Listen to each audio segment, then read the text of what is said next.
Abrimos la Biblia en el libro de Josué. Josué capítulo 6. Porque esta predicación se titula así, La conquista de Jericó. El libro de Josué es un libro muy especial para nosotros los creyentes. Allí se cuenta la conquista, se nos narra la conquista de la tierra prometida. Y hay un montón de paralelismos que se aplican espiritualmente a lo que significa esa conquista para la nueva vida en Cristo, para la vida abundante en Cristo, para la victoria. Igual que en Jericó había ejércitos, a veces nos enfrentamos a ejércitos. Están en formas de conflictos, de crisis, de enfermedades. Igual que ellos tuvieron que enfrentarse a las murallas de Jericó, igual en nuestra vida a veces se levantan murallas. Y según como lo veamos, según como veamos ese obstáculo, según como nos planteemos enfrentar la situación, el resultado será de una forma o de otra. Por eso tenemos mucho que aprender de lo que la Biblia aquí nos cuenta. El libro de Josué no nos quedó escrito en la Biblia para conocer aventuras de los antiguos israelitas y hacer películas de cine. Se nos quedó ahí escrito para testimonio a nosotros, porque ahí hay verdades espirituales que se aplican a nuestra vida y que cambian algo siempre en nosotros. La palabra de Dios nunca vuelve vacía. Vamos a leer primero este pasaje en Josué capítulo 6. Y después vamos a tratar de sacar esas enseñanzas espirituales para nuestra vida. Leemos desde versículo 1. Ahora Jericó estaba cerrada, bien cerrada, a causa de los hijos de Israel. Nadie entraba ni salía.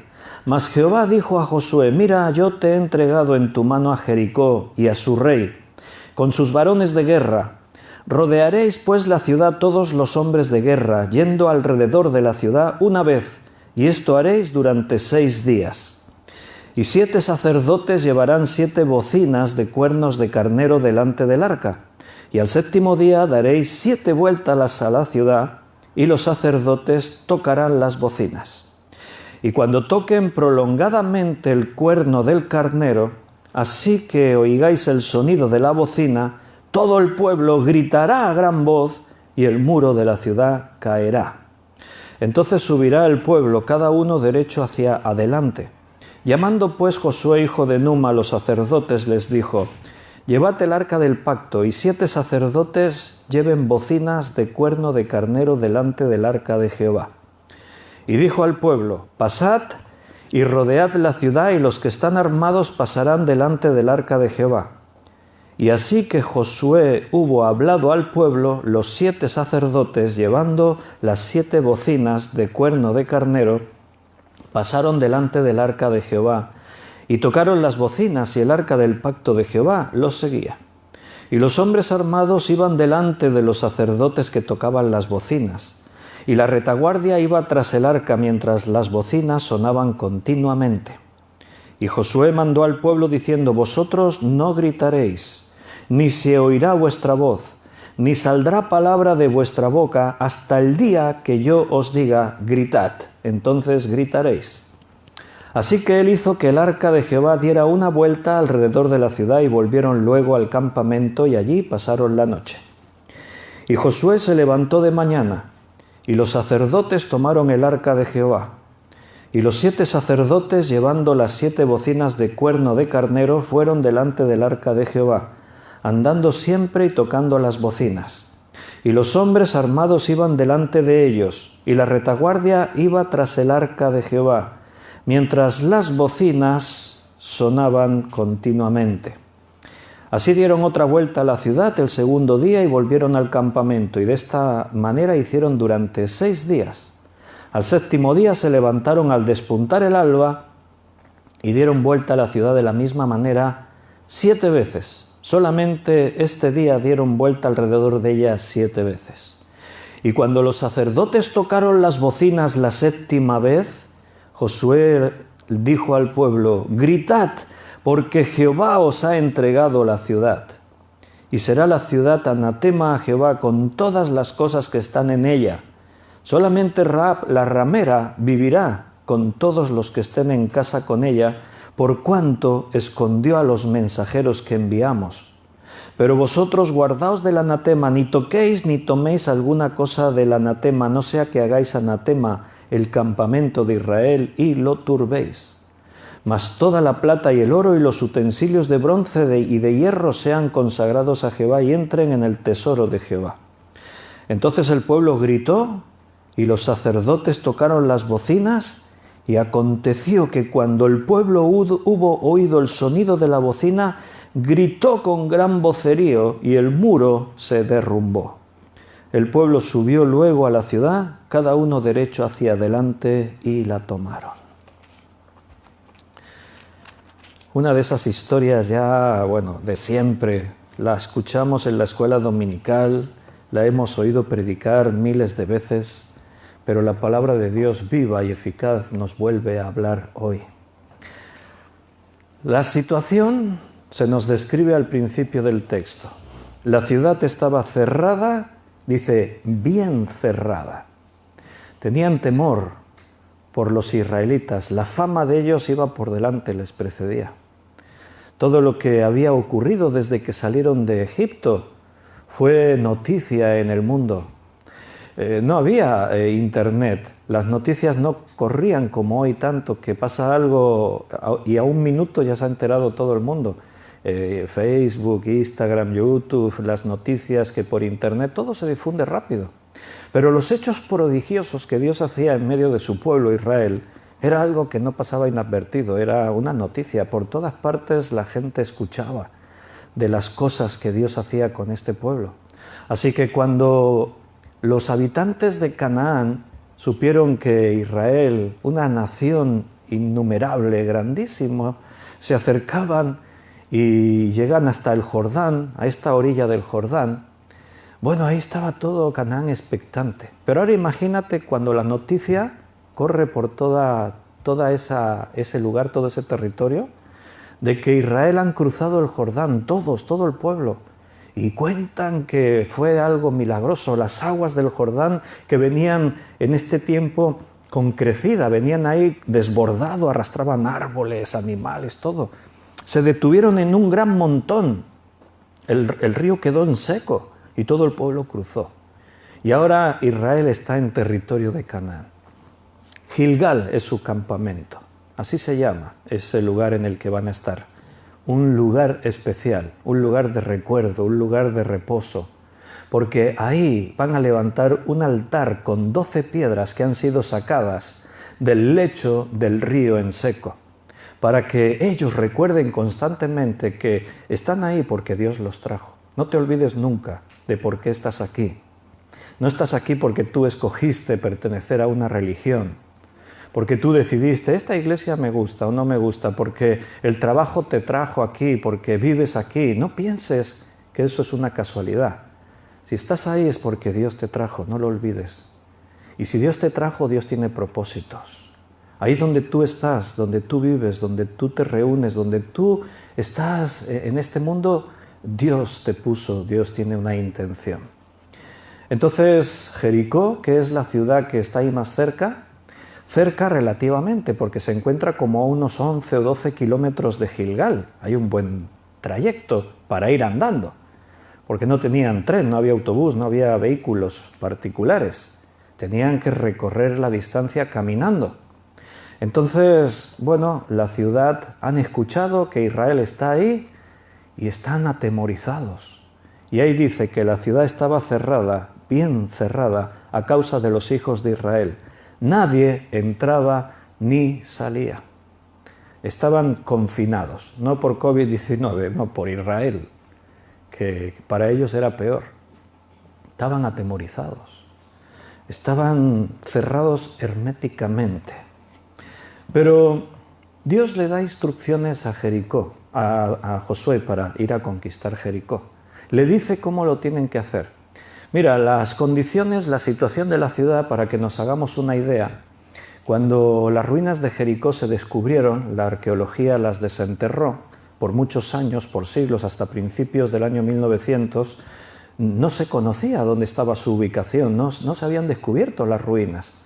Pero unos arqueólogos las descubrieron, entonces pudieron comprobar las dimensiones de la ciudad, la estructura, cómo eran las murallas, todo. Y bueno, la ciudad era una ciudad amurallada que tenía unos 500 metros de largo por unos 250 metros de ancho. Quiere decir que para dar una vuelta completa a la ciudad era un recorrido aproximadamente de más de 1,5 kilómetros para dar una vuelta entera a la ciudad. Os he dicho antes que se encuentra a unos 11 o 12 kilómetros de Gilgal, su campamento. Así que cada día habréis observado que dice que se levantaban muy de mañana, o sea, madrugaban, porque si no se llegaban tarde. Tenían que caminar como 12 kilómetros hasta llegar a Jericó. Dar una vuelta completa, 1,5 kilómetros largo, y volver otros 12 kilómetros hasta Gilgal. Estaban en forma, se pegaban unas caminatas que no veas. Y los sacerdotes transportando el arca, sacerdotes con el arca a cuestas, los hombres de guerra todos con las armas, o sea, todos equipados. Y cada día, durante 6 días, tuvieron que hacer este recorrido, tuvieron que hacer lo mismo. El último día tuvieron que dar 7 vueltas, esos son alrededor de unos casi 11 kilómetros, dando vueltas a la ciudad. O sea que el último día, por ser el último, ya fue la caminata total. 12 kilómetros para allá, pégale otros 11 kilómetros de vueltas a Jericó y ya cuando terminaron de todo, pues vuélvete al campamento.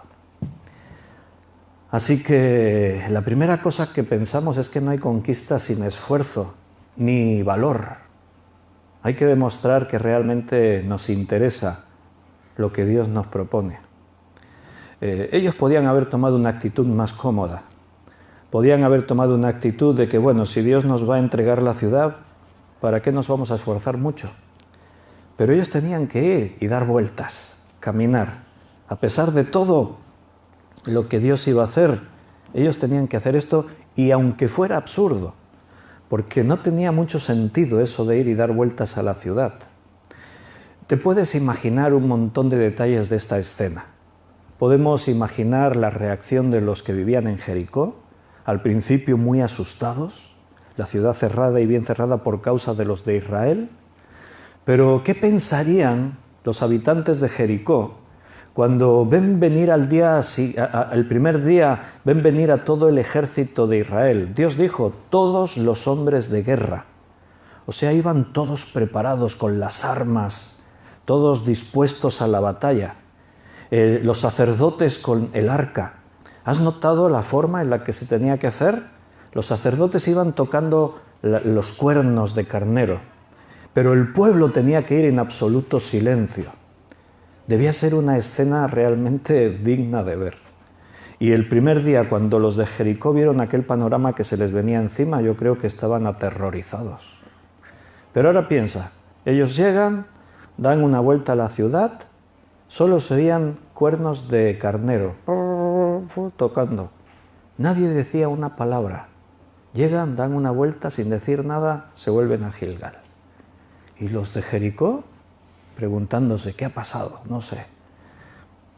Al día siguiente, otra vez, una vuelta a Gilgal. Los de Jericó desconcertados. ¿Qué nueva estrategia de guerra es esta? ¿Qué pretenden? No sabemos. Tercer día, lo mismo. Vuelta a Gilgal. Iban sumando kilómetros. Cada día se pegaban un paseo extraordinario, perfecto, ahí.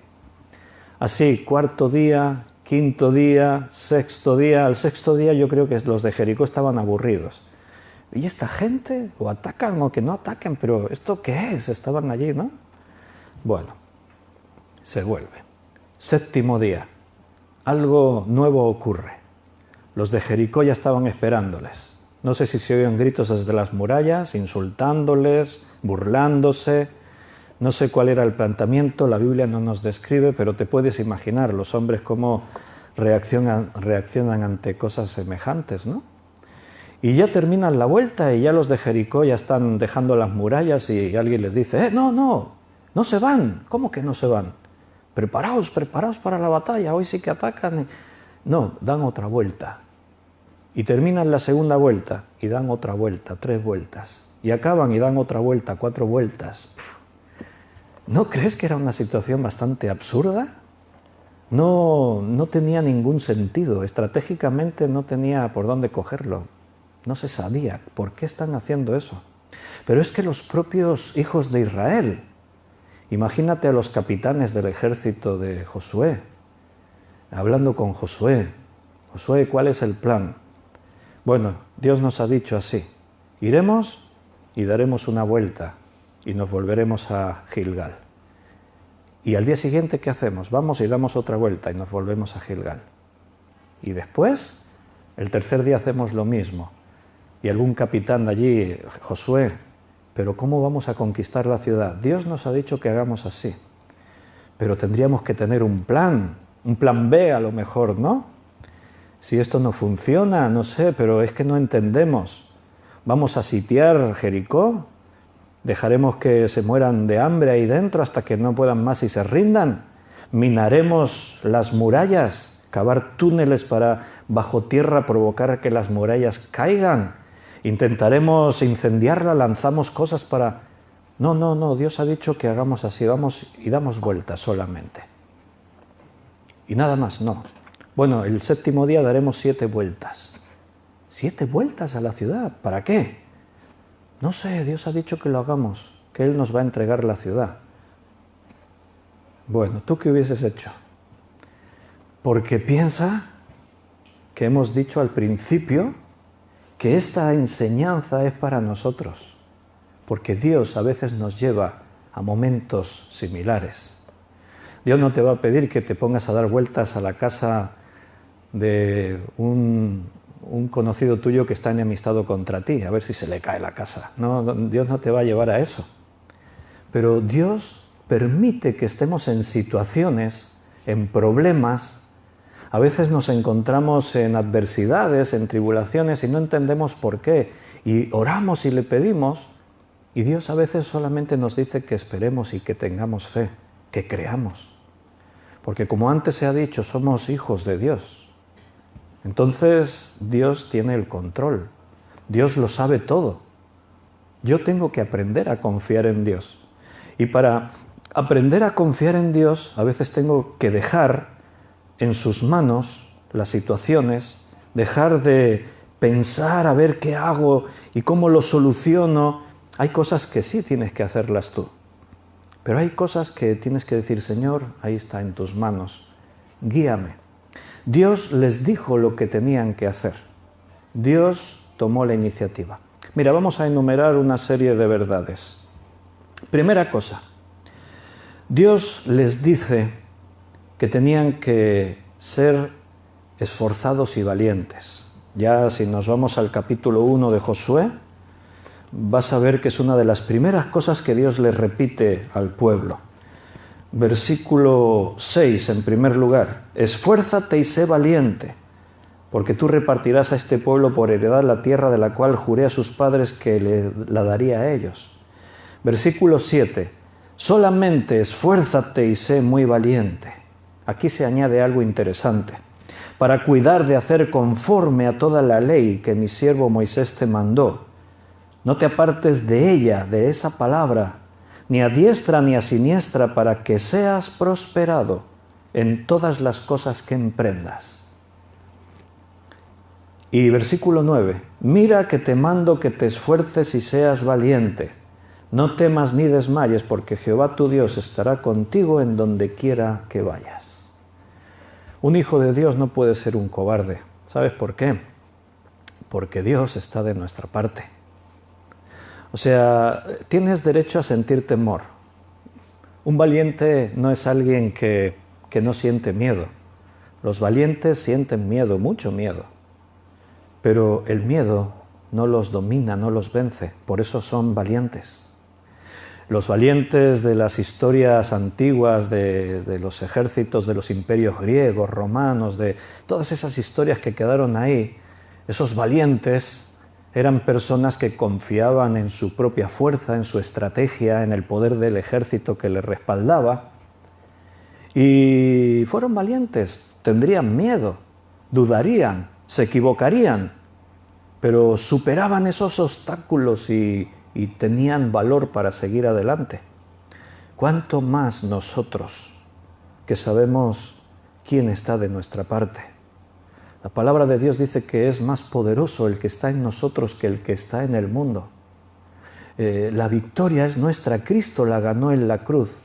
En esa cruz Él sometió bajo sus pies a todo principado y potestad, todos los poderes que existen, humanos y espirituales, fueron derrotados por la victoria de Cristo. Y Él ha traspasado esa victoria a la iglesia, a cada uno de nosotros, porque ahora tú eres templo del Espíritu Santo. El Espíritu Santo, Dios mismo, mora dentro de ti. Entonces somos, como dicen Romanos, más que vencedores. La victoria es nuestra. ¿De qué temeremos? Bueno, tienes derecho a seguir temiendo, pero el temor ya no tiene poder sobre ti, porque sabes que Dios está de tu parte. Sabes que el Señor nunca te abandonará y que Él tiene propósitos en todas las cosas que llegan y ocurren en nuestra vida. La segunda condición, la segunda ley para el éxito fue lo que ya leímos en el versículo 7 y lo que dice en el 8. Retomamos ahí en el 7, cuando Dios le dijo que tenía que ser esforzado y valiente para hacer conforme a todo lo que la palabra de Dios, para que hagamos todo lo que la Biblia, ahí dice ley, es sinónimo, para hacer conforme a toda la ley que mi siervo Moisés te mandó. La Biblia todavía no estaba completa, solo había 5 libros, el Pentateuco, los 5 libros que Moisés escribió. Tenéis que obedecer esta palabra para hacer conforme a todo lo que mi siervo Moisés te mandó. No te apartes de ella ni a diestra ni a siniestra, para que seas prosperado. Esta era clave para la victoria, tener la palabra de Dios presente, para que seas prosperado en todas las empresas que emprendas, en todas las cosas que emprendas. No solamente para conquistar Jericó, en todas.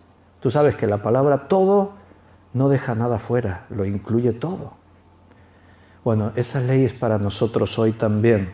Nunca se apartará de tu boca este libro de la ley, sino que de día y de noche meditarás en él, para que guardes y hagas conforme a todo lo que en él está escrito, porque entonces harás prosperar tu camino y todo te saldrá bien.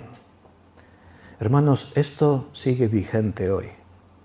Si quieres que todas las cosas te vayan bien, la palabra de Dios tiene que estar en tu vida, en todo ese aspecto que ahí se menciona, en tu boca, en tu meditación y en tus obras, en tus hechos. Si tomamos la palabra de Dios y la hacemos nuestra, si entra a morar en nuestro ser, si está de día y de noche en tu boca, en tu mente, en tu corazón, en todo tu ser, si obedeces lo que el Señor nos dijo, escudriñad las Escrituras, si haces esto, todo te va a ir bien. Si tú estás buscando las cosas de arriba, las cosas de Dios, Dios te va a bendecir, te va a guiar. Nunca Dios dejó de cumplir algo que Él había prometido. Dios nos da todo aquello que dijo. Si tú haces tu parte, Dios no fallará. Él es fiel. Él hace la suya. Dice en el Salmo 1:2, bienaventurado el varón, dice allí. ¿Recuerdas ese salmo? Es el primer salmo de los 150 que hay. ¿Sabes cómo empieza el Salmo número 1, no? Dice que el hombre de Dios bienaventurado, y dice, ¿por qué es bienaventurado? ¿Por qué es feliz? Dice, porque en tu ley, en tu palabra, medita de día y de noche. Es una bendición decir que yo tengo la oportunidad de meterme en la palabra de Dios de día y de noche, tenerla en mi boca, meditarla, ponerla por obra. Es algo tan grande. Es como, bueno, si te tocase la lotería de este mundo todos los días, hasta que te mueras. Más que eso. O sea, compáralo a lo mejor que te pueda pasar en este mundo. Es mucho mejor. porque la promesa de Dios es única, absoluta y sin restricciones. Todo te irá bien. Serás bendecido todos los días de tu vida. Todas las cosas que emprendas tendrán éxito. ¿Dónde hay que firmar para conseguir algo así? Bueno, no necesitas firmar, solo haz tu parte. Dios hace la suya. Dios te bendecirá, te dará la victoria, allí donde te encuentres. Tercera ley para conseguir el éxito en esta empresa que les ocupa de conquistar Canaán.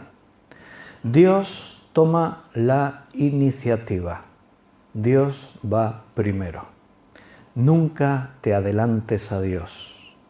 Nunca planees las cosas dejando a Dios fuera. No organices tu vida, porque somos libres, es cierto. Así que yo decido lo que hago, lo que no hago, dónde voy, dónde dejo de ir. Yo encamino mi vida, yo tomo las decisiones. No lo hagas. Deja que Dios tome la iniciativa por ti. Deja que sea Dios quien te diga lo que tienes que hacer. Algunos pensaréis, sí, pero a Josué se le apareció el ángel de Jehová con una espada en su mano. Y cuando Josué lo ve y le pregunta, ¿tú quién eres, de los nuestros o de nuestros enemigos? Y el ángel de Jehová se manifiesta como Dios mismo y le dice a Josué, haz esto de esta manera. Tú dirás, pero a mí no se me aparece Dios y me dice, mira, en esta situación hazlo así. En esta situación toma este camino. En esta otra, ¿verdad que no se nos aparece Dios y nos habla así personalmente? Bueno, ¿por qué te crees que la condición 2 es tan especial?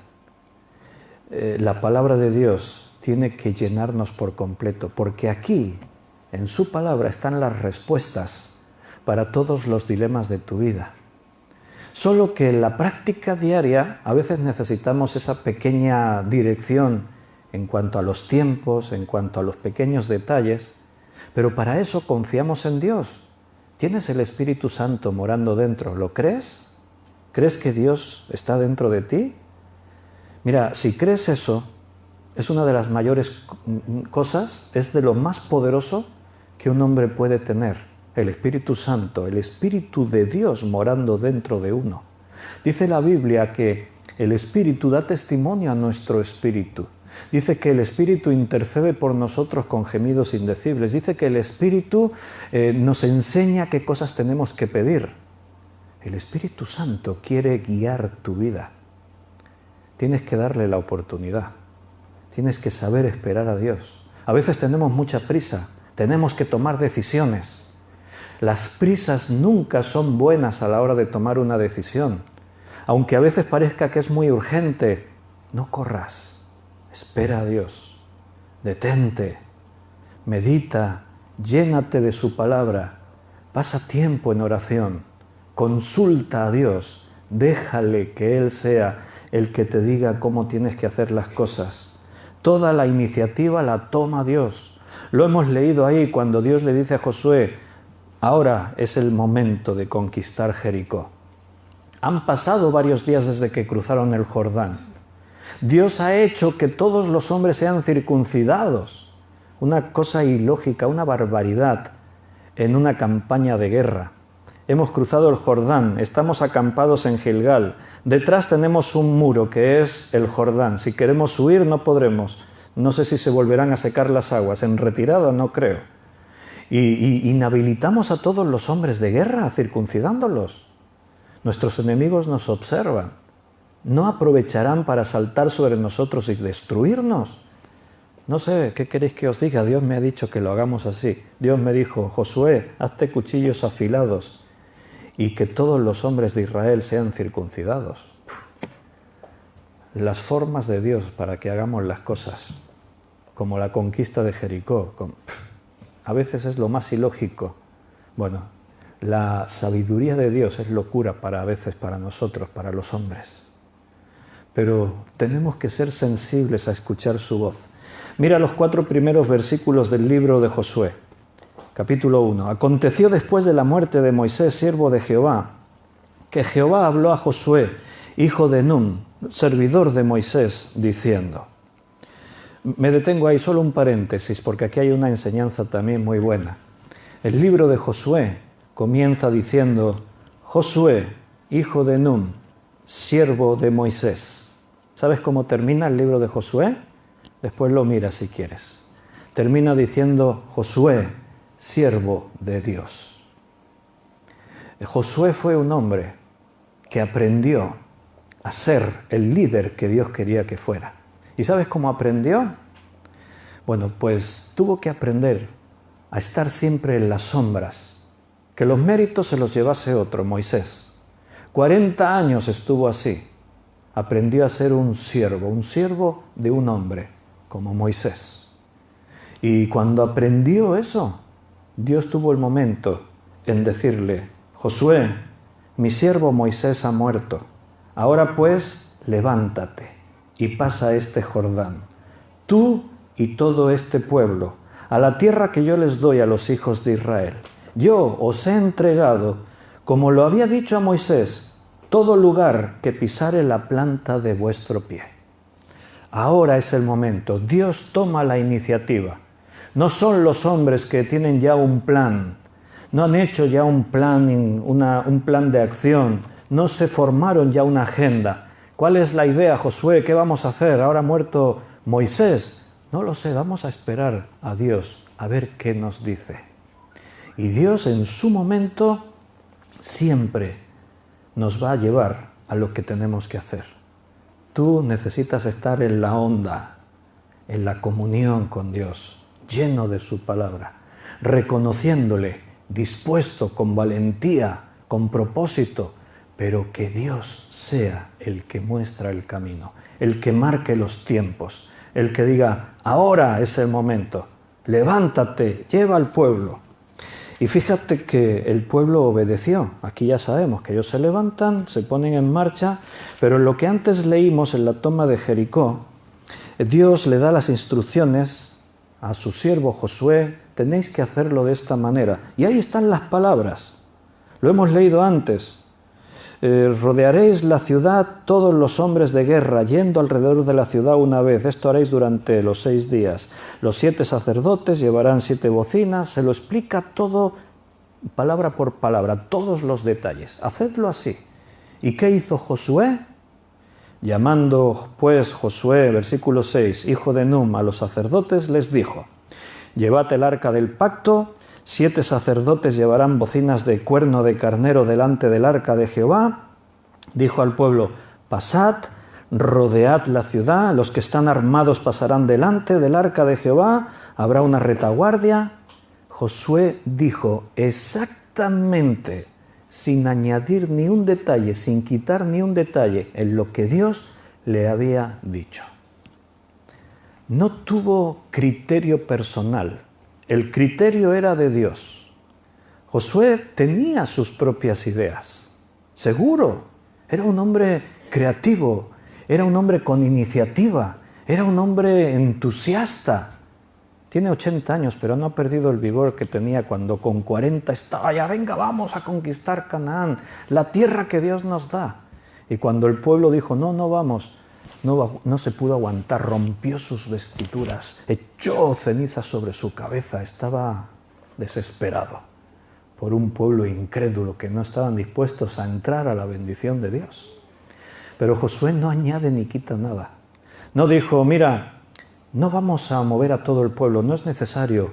Cada día 20 y tantos kilómetros con todos los hombres, esto es algo muy complicado, moverlos a todos. Venga, vamos a... ¿Y si llevamos solo el arca y un buen grupo de soldados? Y si no vamos a luchar, solo vamos a rodear. Él tenía sus ideas, podía haberlas aplicado. ¿Y si en vez de 7 sacerdotes con los cuernos, la acústica igual sería mejor si llevamos 20 sacerdotes con los cuernos? Se va a oír mejor. ¿Y si en medio de los cuernos metemos algunos címbalos, unos tamborcillos, porque solo el cuerno sonando queda un poco soso? Metemos ahí unas cítaras y unas arpas de fondo. Anda que no hubiese quedado guapo, ahí dando vueltas ahí con unas melodías, ahí unas músicas. Y algunos que bailen. ¿Esto va a animar más al pueblo? No. 7 sacerdotes con 7 cuernos de carnero, que vayan tocando todo el rato. Hizo exactamente lo que Dios le dijo. No añadió nada de su propio criterio. A mí me sorprende hoy en la iglesia cuando somos todos tan creativos y no digo en las cosas prácticas, digo en lo fundamental, en lo que está escrito. Que algunos se atreven a decir, bueno, sí, la Biblia dice, pero es que estamos en otros tiempos. Hoy tenemos que ser más y añaden o quitan cosas a lo que está escrito. Jesús dijo, todas las cosas pasarán, pero mi palabra no pasará. Esto sigue siendo tan actual hoy como hace 3000 años. No ha cambiado. Sigue siendo la misma palabra de Dios. Otra cosa, otra condición, otra ley para el éxito es lo que dice en el capítulo 3, versículo 5. Y Josué dijo al pueblo, santificaos porque Jehová hará mañana maravillas entre vosotros. Requisito indispensable, debe haber santidad entre su pueblo. ¿Sabes por qué, no? El argumento se lo dio Dios a Israel en el libro de Levítico, cuando le dio la ley. Les dijo, sed santos, porque yo soy santo. Antes hemos dicho que somos hijos de Dios, ¿verdad? Pues tu papá es santo. Tú eres hijo, tienes que ser santo. ¿Sabes lo que significa la palabra santo, no? Apartado, separado. Tiene que haber separación. Tienes que cortar con las cosas que te contaminan. Tienes que sacar de tu vida todo aquello que no agrada a Dios, todo aquello que te perjudica, que se convierte en un lastre para ti, que te frena en esta carrera que es la vida cristiana. Tienes que cortar con cosas. Y eso no es fácil, duele. Tener que desprenderme de esto, tener que quitar aquello, es que esto me gusta, es que aquello me atrae, es que estoy enganchado con esto. Todo aquello que no está conforme a lo que tú ya sabes, porque si ya estás en este punto es porque has cumplido los otros, estás lleno de su palabra, estás con un propósito de servir a Dios, dejas que Dios tome la iniciativa, estás ahí. Entonces tú sabes que hay cosas que no te bendicen, tienes que quitártelas. Israel venía de 40 años de desierto, pero aún iban arrastrando los 400 años de Egipto. Se dice pronto, 400 años. Pero en 400 años hay tiempo para asimilar un montón de costumbres, de prácticas, de creencias. Lo vemos en Israel. El Israel que salió de Egipto llevaba toda la idolatría, llevaban todas las formas de Egipto. Cuando Moisés se va al Sinaí, los deja unos cuantos días solos y no se pudieron aguantar, se tuvieron que construir un becerro de oro para adorarle. Venían con la mentalidad de esclavos y con la mentalidad de las costumbres egipcias. Han pasado 40 años, se han preparado para esto. Pero si todavía hay algunos que tenéis cosas pasadas, si todavía arrastráis algo del ayer, algo del mundo, tenéis que santificaros, porque mañana empieza una nueva etapa en nuestras vidas. Mañana hará Dios grandes cosas entre nosotros. Santificaos. Hermano, estos son condiciones para ti, no son opcionales. Las tomas o las dejas, pero las medias tintas es lo mismo como decirle a Dios, no, no lo voy a hacer. O lo hacemos o no lo hacemos, pero no hay puntos intermedios. Sí, es que yo ya me he desprendido de algunas cosas. Yo ya me he negado a mí mismo en algunas cosas. Jesús dice que si no te niegas a ti mismo en todo, no puedes ser su discípulo. Las condiciones no han cambiado en el Nuevo Testamento.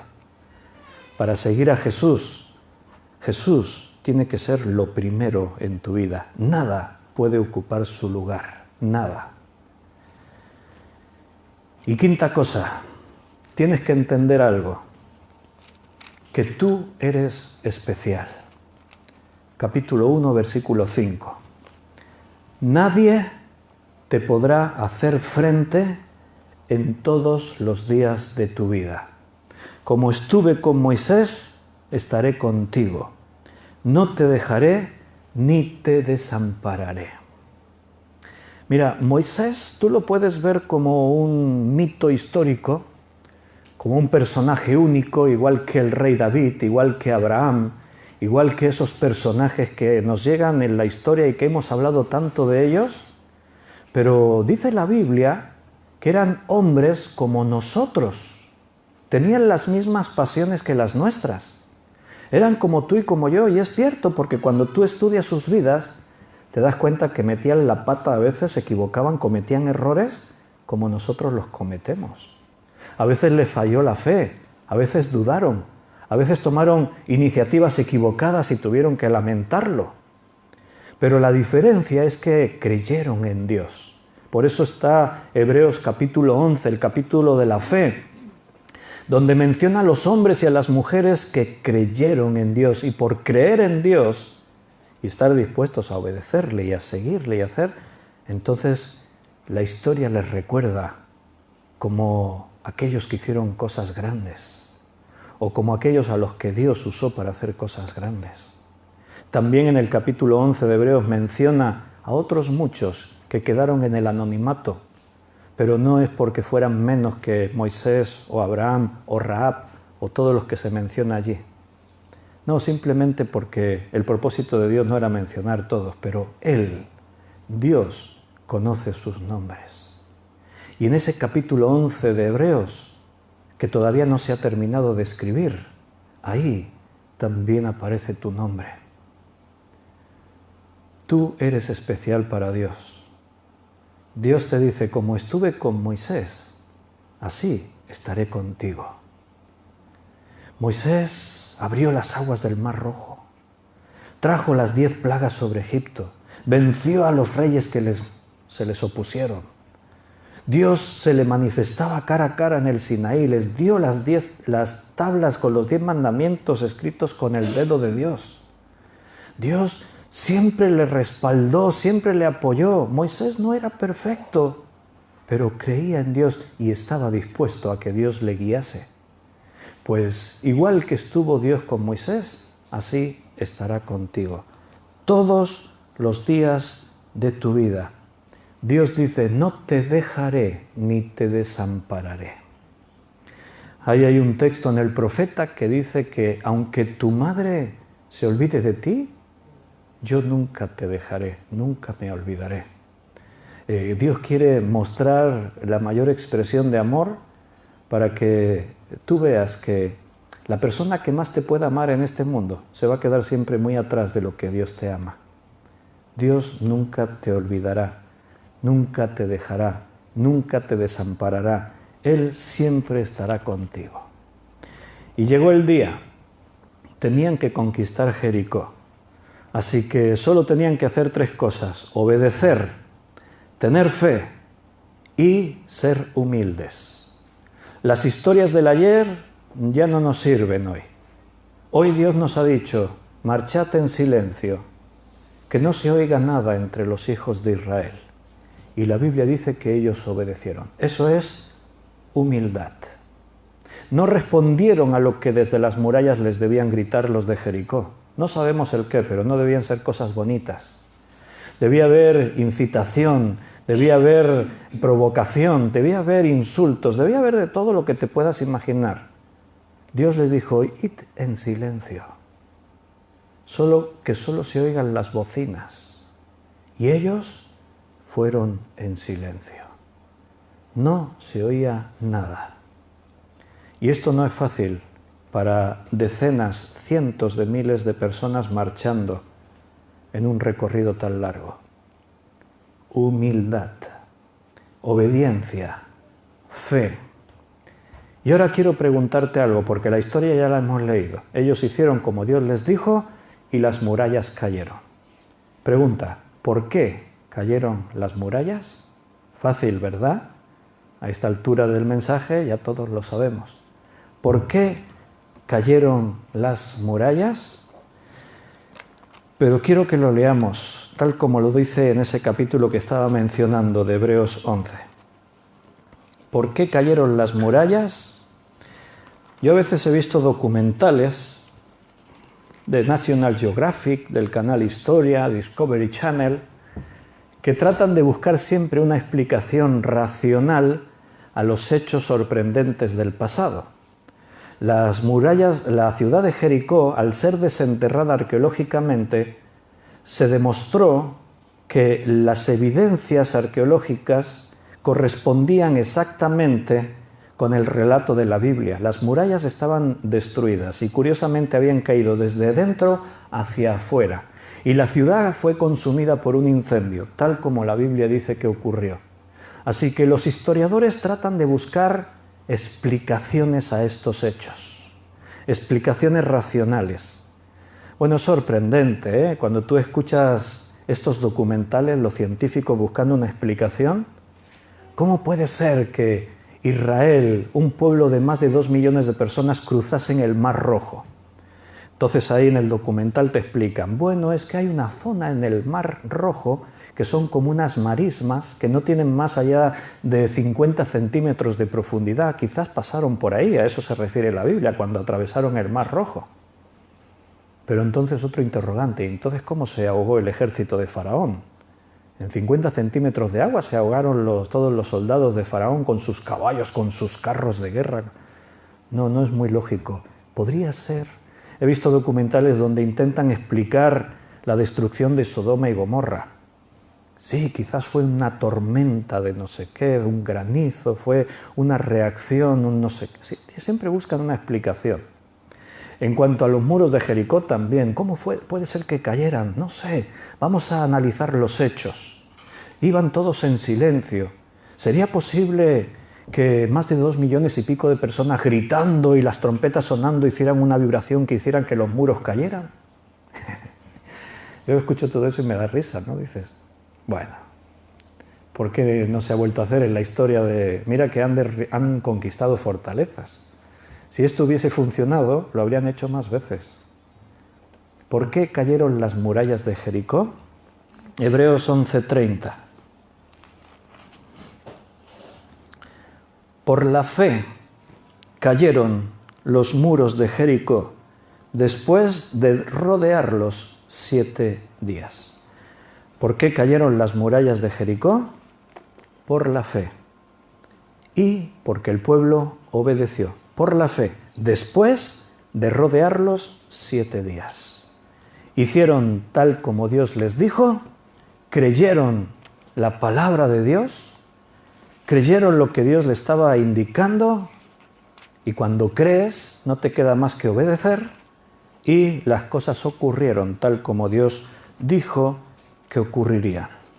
Josué capítulo 6, versículo 11, dice, así el que hizo el arca de Jehová, así que él hizo el arca de Jehová, diera una vuelta alrededor de la ciudad y volvieron luego al campamento y allí pasaron la noche. Y no te olvides de este detalle, Dios estaba con ellos. Así el arca de Jehová era el lugar donde Dios moraba en medio de su pueblo. Hermano, ¿cuál es tu Jericó? ¿Cuál es la fortaleza que todavía no has conquistado en tu vida? ¿Pecados? ¿Indiferencia a las cosas de Dios o negligencia? ¿El materialismo tiene un poder sobre ti así desmesurado que te domina?